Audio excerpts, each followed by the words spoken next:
mga lista, hindi totoo yun kasi ako nga biktima sa mga sinungaling nilagay ni Senator Bato. I asked to the Colonel Espinido, ano ba ang ibig sabihin ni former Senator Laila de Lima na magsabi ka ng totoo? Your Honors, Mr. Chair, halata naman no na na-dismiss niya yung kaso niya na parang sinabi niya talaga na inosente siya. Sa akin naman nung mag-umpisa, sa Senate pa lang, sinabihan ko na the truth will set her free. Because I believe na ganun lang talaga ang nangyari kay ma'am. When in fact, I talked personally kay Mayor Espinosa at the time na nagdala na siya ng testimony niya from Camp Crame na mag-turn over sa akin na ang masabi lang niya, nagkita lang doon sila sa Baguio. So, sa akin as Chief of Police at dati investigator, hindi man kadali ganon na mag-file tayo ng complaint sa isang dala lang ang pangalan. Kaya, I doubt at first na talagang hindi totoo yun. Pero as Chief of Police na mag-file lang ng complaint, endorsement doon sa department, sa institution na yun ang talagang papuntahan, hanggang doon na ako. No? But as I've said, na I doubt, kaya nagsabi ako sa kanya na the truth will set her free. And when in fact, kinamayan ko si ma'am right after sa Senate, kung natandaan ni ma'am, pinuntahan ko siya na naghingi ako ng sorry. Sorry talaga ma'am, but the truth will set you free. Doon lang sa akin, Your Honor, Mr. Chair. Can I say something, Your Honor? If I may. Congressman Teves. Former Senator Laila de Lima, ma'am, yun po ba ang gusto mong ipaalam o gusto mong mangyari na sabihin? Ano ba talaga po ang gusto mong sabihin kay Colonel Espinido na magsabi siya ng totoo? Senator? Okay. Nasagot na ho niya ng konti, partially, yung gusto ko sanang marinig sa kanya. Na sinasabi niya na the truth shall set you free. Yes, nasabi niya po sa akin yan. So ang ibig pong sabihin noon ay yung mga sinabi nila noon during the Senate inquiry ay hindi totoo. Ayaw lang niyang aminin. Ang gusto ko po sana na marinig sa kanya, yung sinabi ni Mr. Kerwin Espinosa during the last hearing na kinausap silang tatlo ni then PNP Chief Bato de la Rosa, now Senator, na ayusin yung mga testimonya nyo para nagkakatugma-tugma. Although I think Colonel Espinido will remember na kahit nga ganun na yung kanilang naging guidance or instruction from then PNP Chief Bato de la Rosa, hindi pa rin naging tugma yung kanilang mga sinabi during the Senate inquiry. Kasi in the first place, yung kilala ba ni Mr. Espinido, si Ronnie Dayan, kilala ba ni Kerwin Espinosa, si Ronnie Dayan, sinasabi na, sabi ni Kerwin Espinosa, na-meet daw niya si Mr. Ronnie Dayan through Colonel Espinido. Pero alam niya po yan, alam niya ni Colonel Espinido na hindi po totoo yan. Yung sinasabi about yung nagkita sa Burnham Park, yung pinakita po nilang supposed evidence of my alleged involvement in the illegal drug trade of Mr. Kerwin Espinosa ay yung picture na yan na pinapakita na mukha ngang nasa Burnham Park. Ang mukha ngang nagkita kami doon o na whatever, yung hindi ko alam kasi hindi ko naman siya kilala nung minute ko siya o na-meet ko sa Burnham Park kasi ang dami pong nagpapapicture doon. So the first time that I saw Mr. Kerwin Espinosa was nung nag-appear na siya sa Senate inquiry. Yun po sana yung gusto kong malinawan sa kanya. Tama ba yun? Sinabi ni Kerwin Espinosa na actually kinausap silang tatlo para maging tugma-tugma yung kanilang script. Mr. Chair, may I ask Colonel Espinido to respond sa sinabi ni former Senator de Lima? Kasi unang-una, sa nakikita ko po na pag-uusap ngayon, parang lumalabas, isa po sa mga players si Colonel Espinido sa pagkakakulong ni Senator De Lima. Dahil yung mga, as a chief of police, tama po kayo, nagbe-base po kayo sa mga testimonya. Pero, ibig sabihin, alam nyo, yung testimonya ng mga binibase nyo is may kunting mali na hindi tama.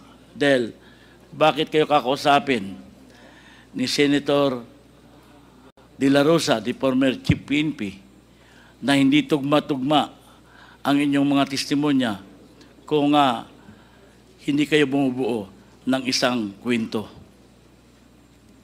Thank you, Your Honor, Mr. Chair. Ang una,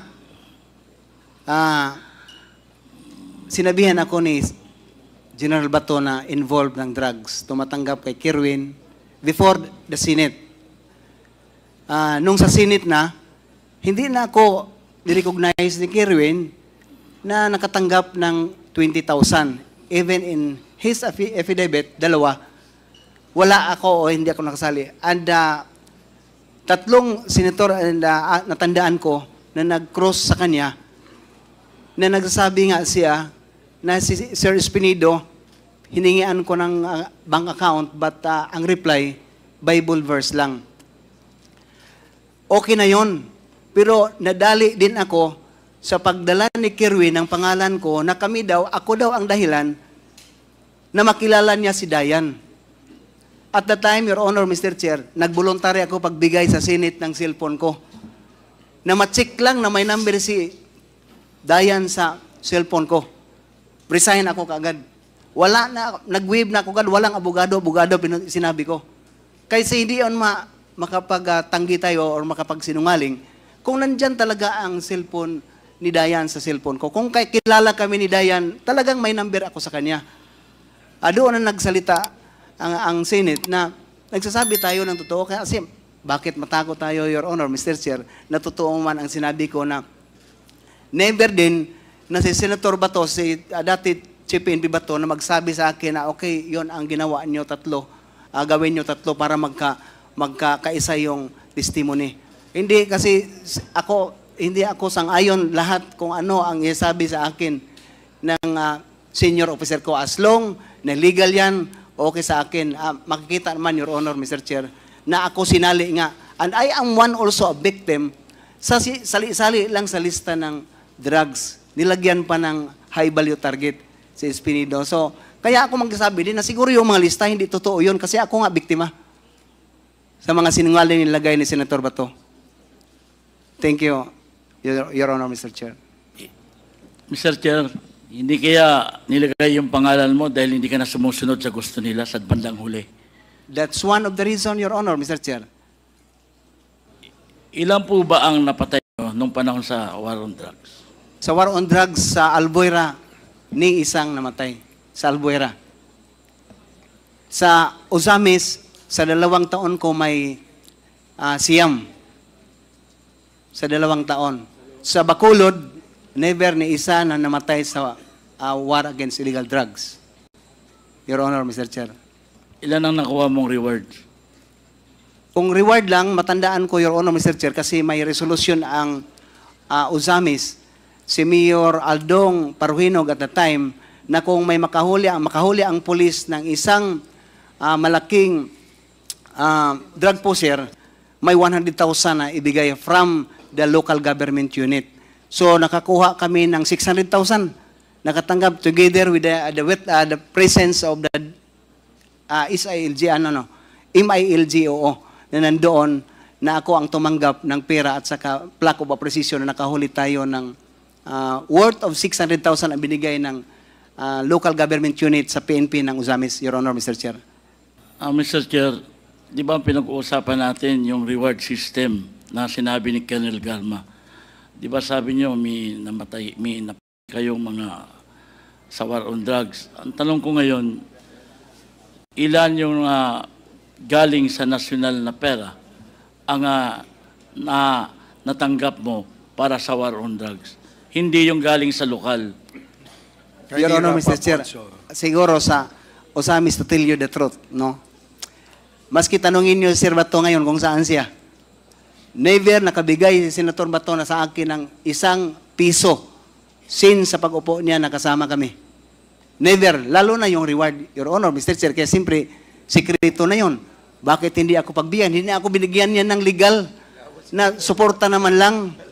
Na pagbigyan ako na, Joby, may pampliti mo na lang ng pang-airplane. Magpunta ako ng krama, Your Honor, that's the truth. Yun na nangyari. Thank you Your time very is much, up, Mr. Chair. Congressman Teves. Your time is up. Thank you. Please wrap up. Yeah. Okay. Thank you, Congressman Teves.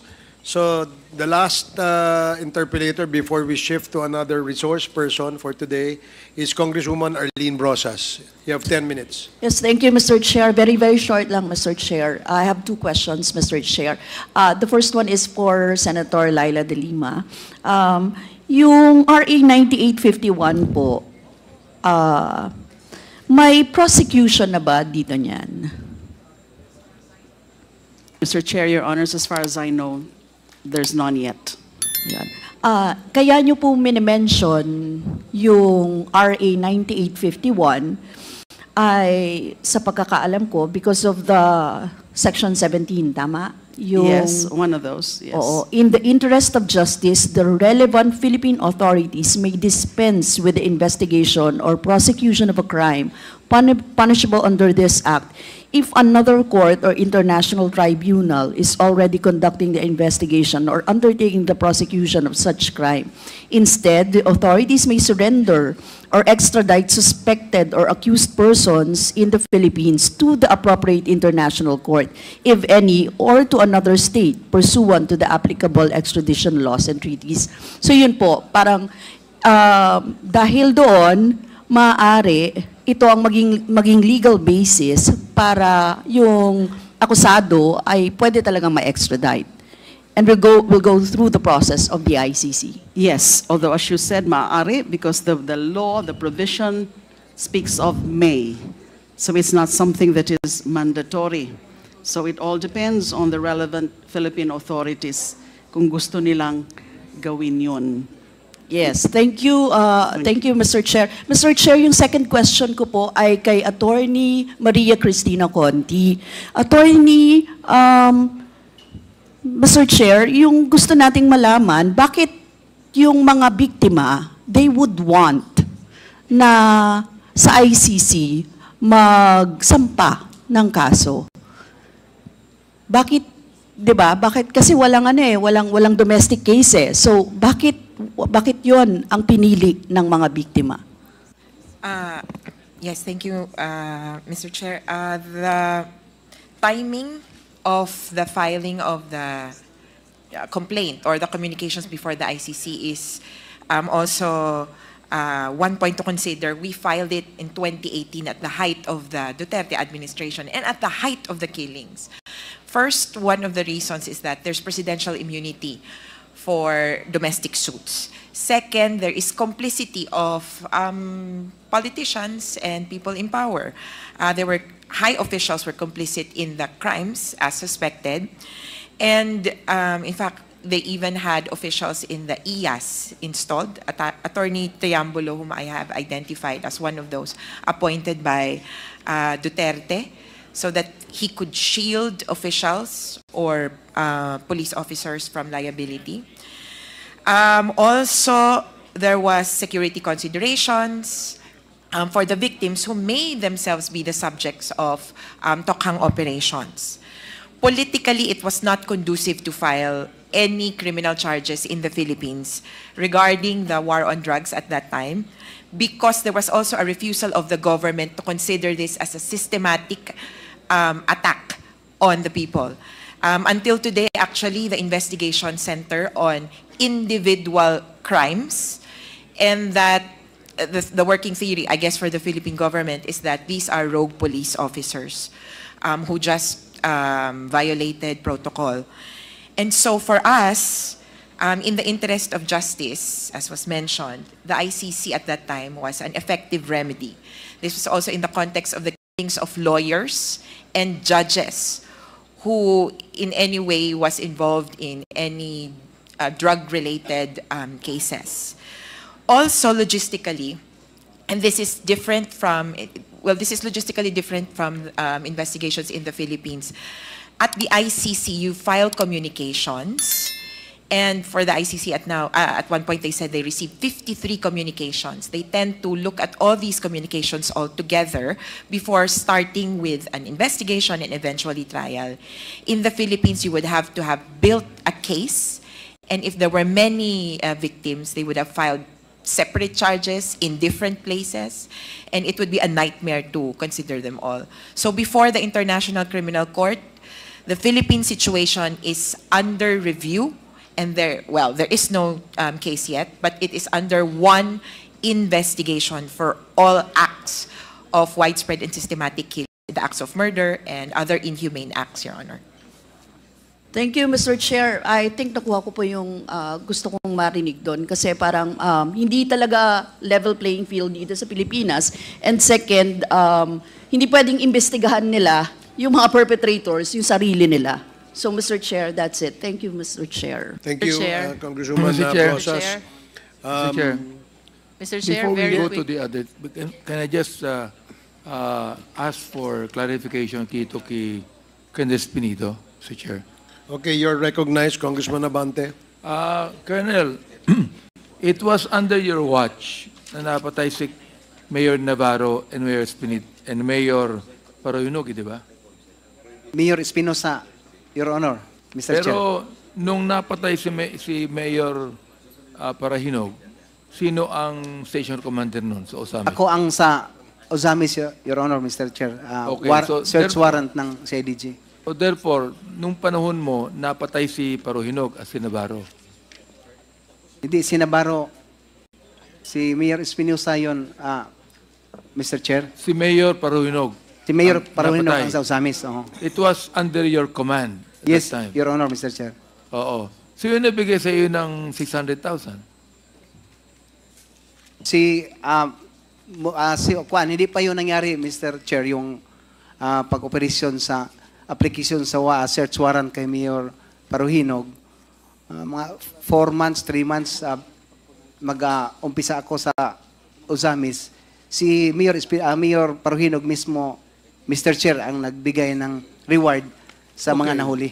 Nung napatay si Mayor Parahinog, napatay siya under your watch, di ba? Yes, Mr. Chair. Nakatanggap ka ba ng reward money? Wala asa Wala. sa wala. Kasi din sa kay Mayor Paruhinog, Mr. Chair, sa illegal possession of firearms at saka hindi application ko sa CIDG yon na Alin yun? CIDG ang applicant sa search warrant, Your Honor, Mr. Chair. So hindi sa akin. Hindi drugs. Hindi, sa illegal possession of firearms, Mr. Chair. Ang inaano ko, nakakalito kasi nung napatay si Mayor Parahinog, ikaw ang station commander nung Osamis, di ba? Yes. Oh, sa drugs Mr. din Chair. yun, correct? Ang sa kay Mayor Paruhinog, sa title sa search warrant, hindi sa drugs, Mr. Chair. Ay, hindi. So, sinong nag-utos sa'yo na patay si Mayor Parahinog? Hindi naman nag-utos, Mr. Chair. Sorry to say that because first, ang applicant, ang officer responsible sa implementation ng search warrant ay ang CIDG. As Chief of Police ng Osamis, nag-assist kasi area ko ang target, no, yung si Mayor Paruhinog. So nagkataon na kami ang nandyan assign, so sinama ng CIDG as applicant ng search warrant, Mr. Chair. At nanlaban si Parahinog kaya napatay. Oh, doon sa implementation kasi nabiruan, may natamaan din kami, investigator ko, Mr. Chair, sa first burst of fire ng pagpunta na namin sa bahay. That is a simultaneous for 6 na search warrant na na-implement doon sa Paruhinog na Hindi ba siblings. si Mayor Navarro napatay din? Si Navarro namatay sa Cebu yun, Cebu. Mr. Chair. Oh, sa Bacolod na ako na-assign. Okay. Thank you, Mr. Chair. Yun lang. Thank you, Congressman Abante. Mr. Chair. Congresswoman Jinky Luisno. Very quick.